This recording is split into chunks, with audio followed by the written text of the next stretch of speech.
8 August रोजी अमरावती शहरातील संत ज्ञानेश्वर सांस्कृतिक भवन येथे राष्ट्रवादी काँग्रेस शरद पवार गटाच्या वतीनं रोजगार मेळाव्याचं आयोजन करण्यात आलं आहे। या निमित्त हॉटेल ग्रेसिन इथे झालेल्या पत्रकार परिषदेत शहर जिल्हाध्यक्ष प्राध्यापक डॉक्टर हेमंत देशमुख यांनी ही माहिती दिली। हा मेळावा सकाळी 9 ते दुपारी 3 या वेळेत होणार असून यामध्ये अमरावती व परिसरातील 18 वर्षांवरील बेरोजगार युवक युवतींना विविध नामांकित कंपन्यांमध्ये थेट मुलाखतीद्वारे नोकरीची संधी मिळणार आहे। 5वी पास ते पदवीधर अशा विविध शैक्षणिक पात्रतेनुसार या नोकऱ्या उपलब्ध आहेत।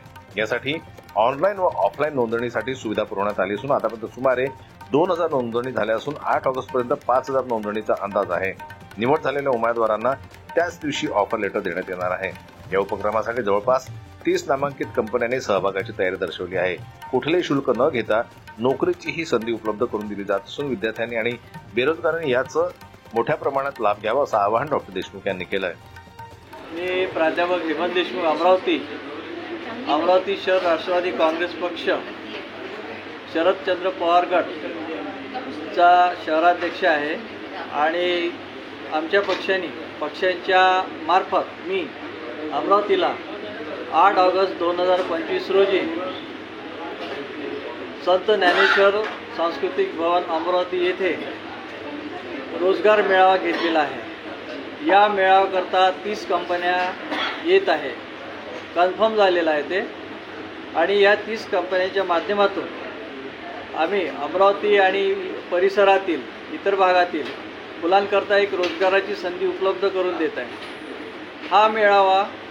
या मेळाव्याकरता 5वा वर्ग पास असलेल्यापासून तर BA, BCom, BSc 10वी 12वी याच्याकरता या त्यांच्या कामाच्या हिशोबाने आणि शैक्षणिक अर्हतेच्या हिशोबाने त्या कंपन्या इथे येत आहेत। तर आमचे जे पत्रक आहे त्यावर मी QR कोड दिलेला आहे आणि हा QR कोड जो आहे हा उमेदवार जे इच्छुक आहेत त्यांनी स्कॅन करायचा, म्हणजे ताबडतोब ऑनलाईन त्यांचा फॉर्म रजिस्टर होईल। एक महत्त्वाची बाब म्हणजे ही आहे की या फॉर्मच्या रजिस्ट्रेशन करता 1 रुपयाही सुद्धा शुल्क द्यायचे नाही।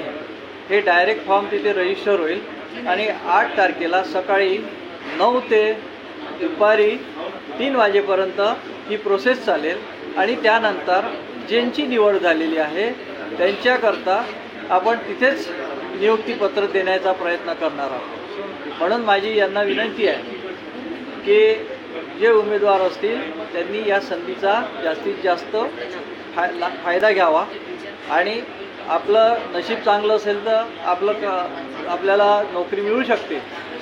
माझं काम किंवा आमचं काम आमच्या पक्षातर्फे एवढंच आहे की तुम्हाला आणि कंपन्यांना आमने सामने आणणं, की जेणेकरून तुम्हाला बाहेरगावी मोठ्या गावी जाताना जो खर्च लागतो तो त्यामध्ये वाचेल आणि कंपनी आपल्याद्वारे याच्यामध्ये आपण हे काम करीत आहे। याला आपल्याला जॉब फेअर इंडियाच्या तस्मिया शेख ह्या मदत करत आहे आणि या हिशोबाने आपण सर्व जास्तीत जास्त संख्येने या जॉब फेअरला हजर राहा आणि आपलं रजिस्ट्रेशन करा अशी मी सगळ्यांना विनंती करतो। धन्यवाद। या पत्रकार परिषदेत गणेश रॉय, सय्यद मंसूर, अविनाश ठाकरे, निखिल देशमुख, मंगेश भटकर, रोशन कडू, वर्षाताई भटकर, विजय हावरे, माजिद रावसाहेब वाटणे, सतीश चरपे, ॲडव्होकेट धनंजय तोटे, अमित गावंडे आदी उपस्थित होते।